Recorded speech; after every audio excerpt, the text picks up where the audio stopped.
This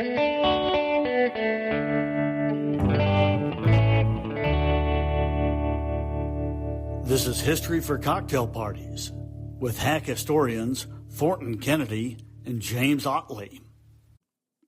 Welcome to History for Cocktail Parties. Glad to be with you this afternoon with my co-host, James Otley. James, how you doing, buddy? Doing great, man. How about yourself? I'm excited to get back into Jekyll Island. We spent a long time getting there through the Federal Reserve System, but we didn't really tell the history of the island. But before we get started, we have our first ever corporate sponsor. Tell us about it. That's right, Thornton. Really happy to announce that. It's Play, LLC. And business is serious. But who wants serious, stodgy marketing? Check out our friends at Play, a full-service advertising agency. They're deep in the mix with AI and digital know-how, driving more people to your door. And whether it's IRL, in real life, or virtual, Play ensures the right people find you and buy what you're selling. See their many case studies at goplaydesign.com. That's goplaydesign.com. Well done, old boy. I love it.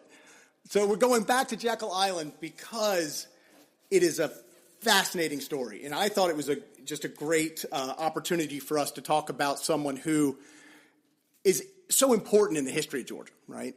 That really is an unknown. Joseph Jekyll. That's right. And it is a fascinating story. He's a man who never stepped foot in the state of Georgia. Not only that, but he died before word reached him that they had named an island after him. I did not know that. Yeah. It is a fantastic story. The other sort of building off of that, did you know that for decades the state of Georgia misspelled his name? And it took act of the state legislature in 1929. It took that long to get it corrected. The way Georgia spelled it was Jekyll.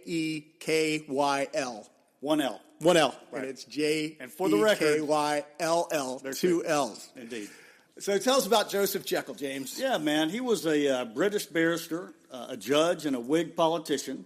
He was a member of the British House of Commons, and he was a friend, maybe even a mentor of General Oglethorpe, who obviously founded the colony of Georgia in 1732. There's no question that there was some friendship there. They exchanged letters.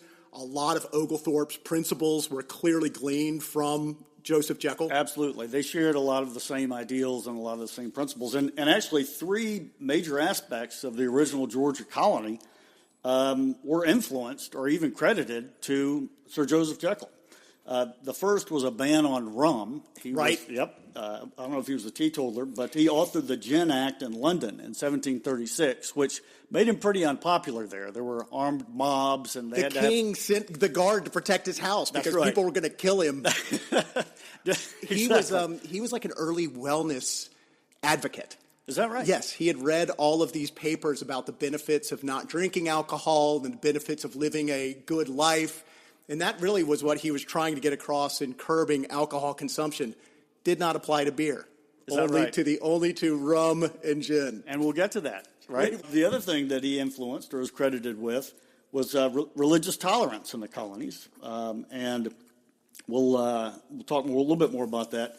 And the third thing was a ban on slavery in the colonies, which was pretty cool. He was a humanitarian. Indeed.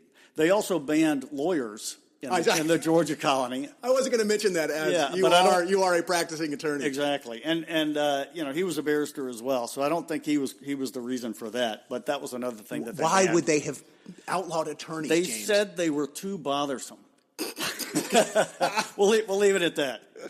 But another thing that he did, he actually put his money where his mouth was.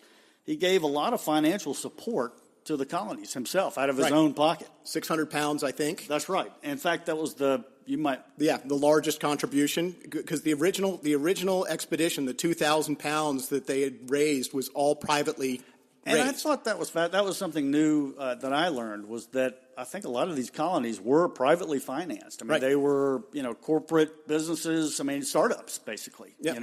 And so the money did not come from the crown. It came from, money that they could raise.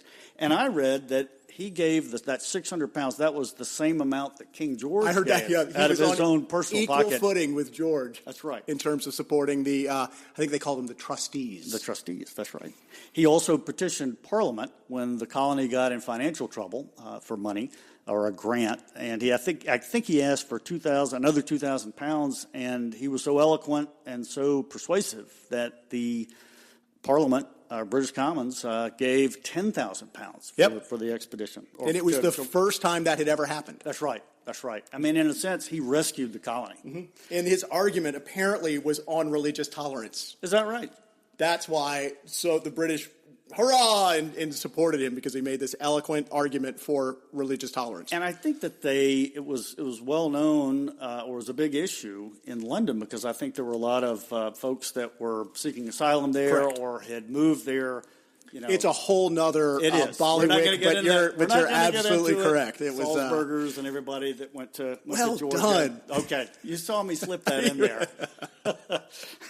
The other thing he did is he probated a will favorably. Right. This was bad. I couldn't dig into this. Tell us about it. Well, I didn't dig into it too much, but I understand that that his decision meant that some money could go for or be used for, or that Oglethorpe could use this money for the colony. I didn't dig into all of the details on it, but that was just another way that he helped, again, rescue and support the colony. Another kind of fascinating thing was he issued a legal opinion in 1722 that the American patriots used as the cornerstone, one of the cornerstones of their argument for independence. I'm going to read this to you. It's fascinating. He said, in the case of new and an uninhabited county or country discovered by English subjects, such country was to be governed by the laws of England, and the subjects would carry with them these laws as their birthright. But after the country was inhabited by the English, acts of Parliament, not specifically naming the plantations, would not bind them. Don't tread on me. That's it. That is the founding argument. Yeah, for the United States of America. So I mean, this guy Jekyll should have nationwide prominence, in our country. It is really weird that I'm so glad we covered him. This island off the coast of Georgia bears this man's name when he played such an outsized role in the founding of the principles. That's of, right. of the country, the colony, and the country, in that respect. And one thing we didn't talk about. You may be getting to this. Yeah, no, go ahead. Is his stance on war with the Spanish. Do it. He felt passionately and very strongly, I guess passion is probably not the right word, it's just strongly, that the Floridians and St. Augustine, they were coming up and they were a threat to the Carolinas, right, the Spanish.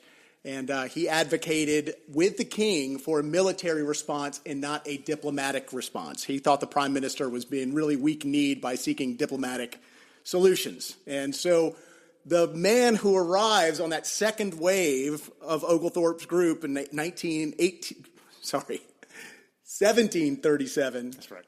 Is William Horton. And William Horton comes as part of that military delegation to build up a fort on St. Simon's. That's right. But may I mention one more cool little fact about Jekyll and his name? Before he dies of mortification in the bowels? Yeah, that's right.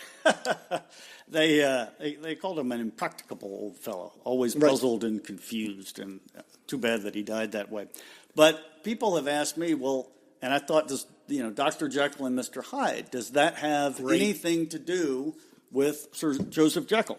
And it turns out a descendant of Joseph Jekyll, Bert Jekyll, visited the state park of the Georgia Jekyll Island State Park in the 1970s, I believe, and told a museum director that Robert Louis Stevenson, who had written The Strange Case of Dr. Jekyll and Mr. Hyde in 1886, did in fact ask the family. He was a family friend. Wow. Yeah. And my Lord. And he asked the family if they would be offended or if it would be okay if he could use their name for the Dr. Jekyll. And I know, right? How do we not know more about Sir Joseph Jekyll? I tell you. Well, we do now. It is an incredible story. All the more reason to listen to History for Cocktail Parties. And to build on one more, he had no children. In his will, he left 20,000 pounds to help pay off the national debt. Is that right? Something Lord Mansfield, one of his contemporaries, described as a very foolish bequest. He might as well have attempted to stop the middle arch of the Blackfriars Bridge with his full-bottomed wig. Oh, what a great quote. He left all of his money to the national debt. So it was probably spent, Well, and I think it points to the fact that he was an idealist. Absolutely. He believed in the good of man. Well-intentioned. Very well-intentioned. A good heart. But perhaps not the best way to proceed. So that does get us to William Horton, who arrives as part of that military delegation, and he is going to help defend the coastal Carolina region and Savannah from the Spanish who are in St. Augustine and are a constant nuisance. That's right. As I think Jekyll described them as insolent. Is that right? Yes. And I think that to make Horton, and you may talk about this a little bit, but to kind of make it relevant to our listeners and people that visit Jekyll Island, the Horton House is a historic landmark. It's probably the oldest house in Georgia. I think it is. Yeah. That's still pretty much standing. It's really cool that you can literally go set foot in the Horton House. In the Horton House. It doesn't have a roof. It's just, a tabby structure. It's ruins. Yeah. But it's still there. It's still there. Yeah. And Horton does a lot for the state of Georgia and the early colony, but perhaps his greatest contribution was that he operated Georgia's first brewery. Without a doubt. Despite the prohibition against alcohol, the first settlers that came on those first boats did have tin casks of beer. Thanks to the brewing process, it was safer to drink than coastal brackish water. Right. And I think they took it on ships, too. It came over on ships, yeah. But the problem was it did not travel well. Oh, really? And so William Horton plants barley and all the things. He orders a gigantic copper pot to be dropped over so he can build his brewery. Did you know that it was either Horton or Dominion that also had the first and largest indigo crop? I did know that Jekyll Island. Horton did plant indigo. Did he? Back to Augusta. There we go. It all comes full circle. So backing up just a little bit on Horton, there's kind of a funny story that I'd like to share in terms of before he even gets here. He was a middle class guy. He was an undersheriff, came from Herefordshire. Well done. Bravo, sir. Harder to say than Worcestershire, but north of London. And middle class guy, and he paid his own way. He paid his own passage. Right. And that was a big deal. It speaks highly of. Indeed. And so, a man of some means left his wife and children, and he, as a result of this, he was awarded a larger plot of land than just the regular colonists that did not, pay their own way. So he was entitled to 500 acres. But as part of this, part of the deal was you had to bring with you 10 indentured servants to work that land. Right. That was part of the trustees' agreement, I think. Right. So he had these 10 servants lined up, but one of them, he lost one of them even before they got on the boat. They were traveling on the second ship that voyaged to bring more colonists to Georgia. And one of the indentured servants was a lady named Elizabeth Wheeler. And some of the other people on the boat were John and Charles Wesley, who founded Methodism and the Methodist Church. And so they kind of took it upon themselves to critique the moral character of all of the 200 colonists that were on the ship's register. Wow. And they accused her of being a known drunk, that's in quotes, and also for being unchaste. Wow. And so those are serious accusations. Back in those days, yeah. And so she got kicked off the boat, and Horton was absolutely furious about it. Sure. And so on the voyage over, he would make a point of, and this was the quote, dancing loudly on the deck of the boat right above where John and Charles Wesley were sleeping, so they couldn't sleep. And William Horton is my kind of guy. They did not get along, from thereafter. But he became, if he wasn't already, he became Oglethorpe's right-hand man. I think he grew into it. The way I read it in my research is he was not a known commodity until he got here and started building up Fort Frederica, and Oglethorpe just continued to give him more and more leadership until he eventually takes over all of the military. And I think even the task of, assigning him to build Fort Frederica might have been because of, the reputation he built up on the boat, on the voyage over here. Because he was dancing on top. That's right. John Wesley. Probably Oglethorpe was probably secretly saying, "Get him, Yeah, good job." Those guys are insufferable.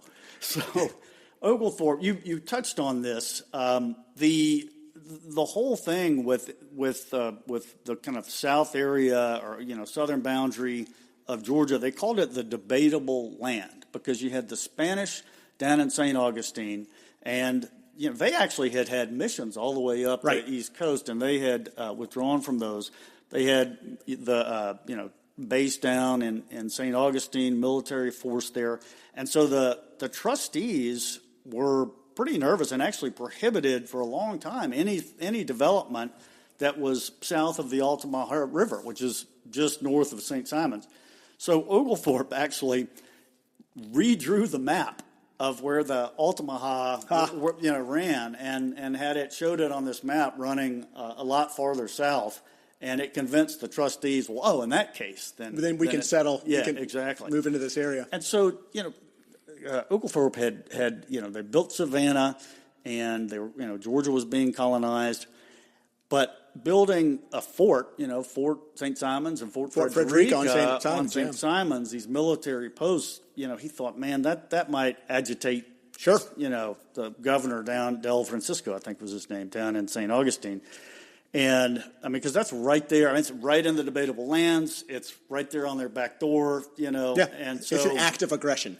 There you go. And so he said, I'm going to establish a polite correspondence with the governor down in St. Augustine, send him some letters saying, hey, we mean no harm here, and we're just, don't mind us. We're just building a fort with some cannons exactly. aimed right at you. Exactly. Nothing to see here. Nothing to see here. And so he actually entrusts Horton to deliver these letters, which he does. He walks, I think Horton goes part of the way by boat and then has to walk 40 miles on the beach to get there. Wow. One of his servants or indentured servants just passes out. He has to leave him there. So he gets to St. Augustine, and the people of St. Augustine are relieved by this, and they celebrate him. They think he is a messenger of peace. They've been worried, thought they were going to be subject to an attack. And so they actually take him in as a guest, invite him to parties. He's out partying. This was very specific. He was out partying. This is actually verbatim. Yes. He was out partying till 3 a.m. I'm not making this up. That's 3 a.m. awesome. in the morning. And by that time, the governor says, I'm not so sure about this. I think you're a spy. So he has him arrested, puts him under house arrest. A day or two later, he says, well, you're, a British gentleman. We're going to take the guards away. You're on your honor to stay here unguarded, because that would be dishonorable for you to leave. Horton, to his credit, stuck around. Didn't leave. Right. And so he brought him in. The governor brought him in to be interrogated. And he's wanted to know information about where Oglethorpe was and what his troop strength was and about Fort Frederica. And Horton wouldn't say anything. He was and actually he was pretty arrogant about it. He basically said, screw you guys. The British Crown has so much military power. I am not afraid for my safety. Is that verbatim as well? Pretty close to it. And it just they kept saying just how arrogant he was. Yeah. And I'm not going to tell you anything. The governor said, we're going to send you to the mines down to South America, which were just a hellhole, and he's like, I'm not worried, Right. So finally, they let him go, and they sent him back up and said, hey, we'll have a council meeting up in St. Simons. It ended up happening on Jekyll, but we'll say we're just going to let our own governments, work this out. But the point was that he was so arrogant, and the governor remembered that. Right. And so when we did get into the Spanish attacking on St. Simons and the Battle of Bloody Marsh and all of that, on their retreat back to Florida as a parting screw you kind of act, they stopped off on Jekyll, in particular, to target Horton's plantation and burned it down or, just totally decimated it just as a final, screw you. I love the level of pettiness in exactly. the 17th. Those Spaniards just stop and burn this one guy's house down. Right. On Jekyll Island. Yeah. But the ruins that are there, I think, are the second iteration of the Horton house. No, right? that's first iteration. Oh, that is it? That is, believe it or not. Those are the walls. Yeah. And it was actually built on a prehistoric shell mound that, prehistoric people built there. Yeah, so, we didn't get all the way back to the founding of the island, but there were people here before the European folks showed up. So don't yell at us in the comments. We acknowledge that. So Horton His house is destroyed. He continues to operate a thriving plantation on the property and has a lot of success. He has the brewery. Which, by the way, Jekyll Brewing Company in Alpharetta pays homage to. Do you know what, James? As we were preparing for this podcast, I was looking everywhere for a Jekyll Island beer, and I could not find it. I should have driven up to Alpharetta. So our friends at Jekyll Brewing, I apologize that I did not get up there, but please send a case our way. Well, we are drinking Sweetwater, so it's not quite the same. So after Horton dies in 1749, the property changes hands 4 or 5 times until it gets to... Well, and I think you're right, it did change hands a couple of times. It ends up in the Dubinion. The Dubinion family. And it's a great story. It is. And so right after... These are French. These are French folks that are fleeing the revolution. Nobles. Nobles. Yeah, they saw what was happening to their friends. Right. Being guillotined in the streets, and they said, well, we're out of here. Yeah. We're going to travel to the New World. It's not working out well for them. And set up on this beautiful island on the coast of Georgia. We're good.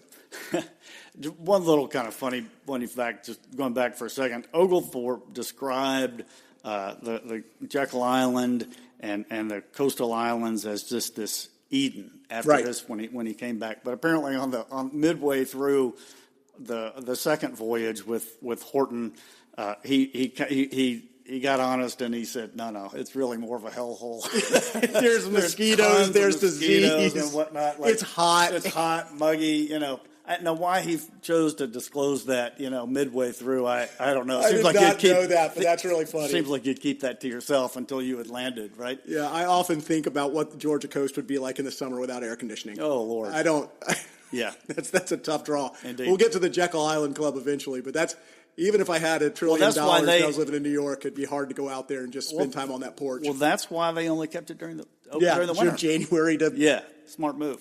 So the Bignons come, they... let me tell you about go. that. Okay, so there were actually several French families right after the American Revolution that formed the Sapelo Company. Right. And they were... this was even before the Reign of Terror when they were getting out the guillotine and killing everybody, or killing all the nobles. They formed this company, and Dubinion, and so there were 5 families, and they all were going to live in one house, not on Jekyll, but I think maybe on St. Simon's it was, maybe Sea Island, and start these plantations and everything.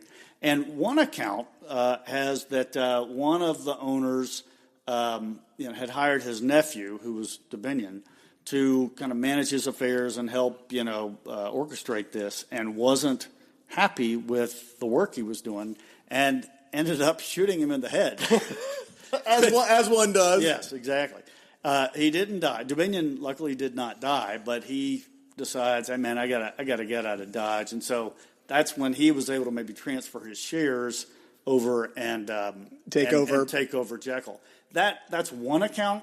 Another account I read was that Dubinion was just one of the partners, that this shooting that occurred was unrelated to him, right? And that he saw this partnership in the Sapelo Company just kind of imploding, and so he kind of got out of the Sapelo and traded his shares. Hey, you guys keep going. I'm going to establish on Jekyll. So the first story is it's great. Yeah, it's exactly. Great. Don't look too carefully into it. Exactly. And so he takes over Jekyll. But I also heard that he was a privateer and he had made a ton of money during the American Revolution. Absolutely.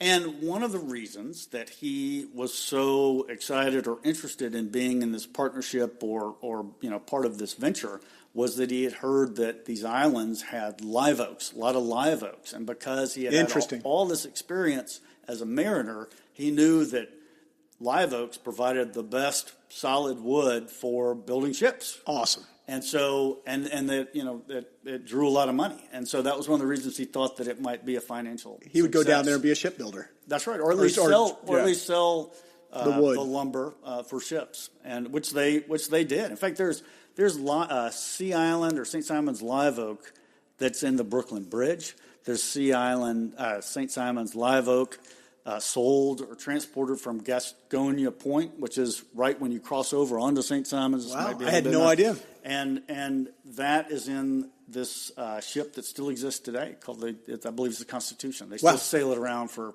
promotions and things like that. That's wild. But anyway, so he gets control of the island, and a hurricane promptly wipes out everything he builds. Of course, it does. Literally, of course, within a year. But he and it's kind of funny. His family ends up owning Jekyll Island. Up until they end up selling it to the Jekyll Island Club. Well, and one of the Dominions owns it at that time. That's right. He kind of buys out all of his, because they inherit the property through That's right. And in fact, I believe it was actually Dominion. He had a house that he built on Jekyll, and I think the original clubhouse, and he had these contacts in New York, a guy named Finney. Yes, it was his brother-in-law.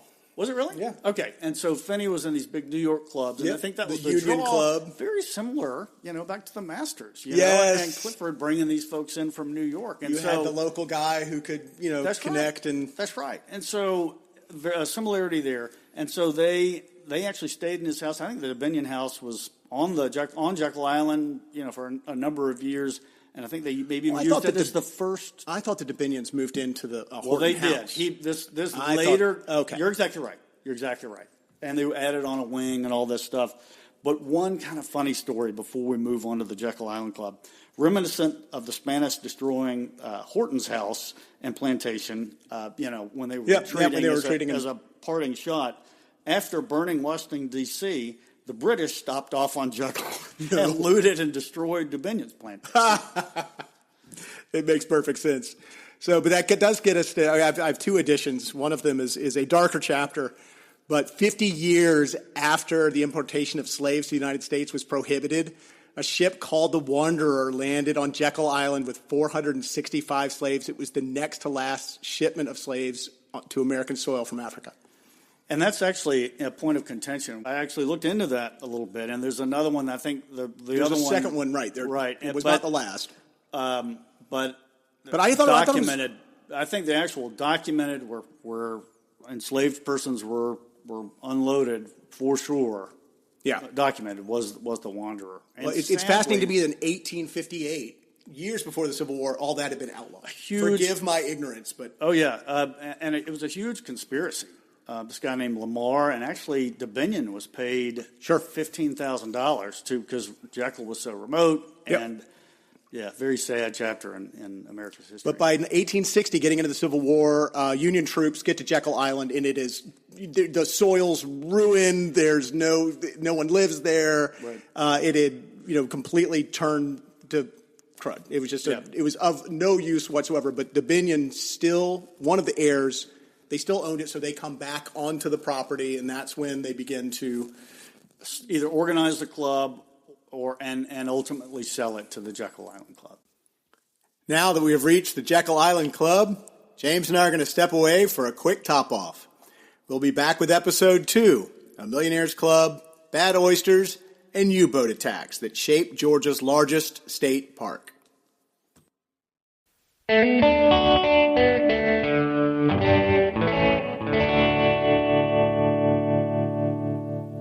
Thank you for listening to History for Cocktail Parties with hack historians James Otley and Thornton Kennedy.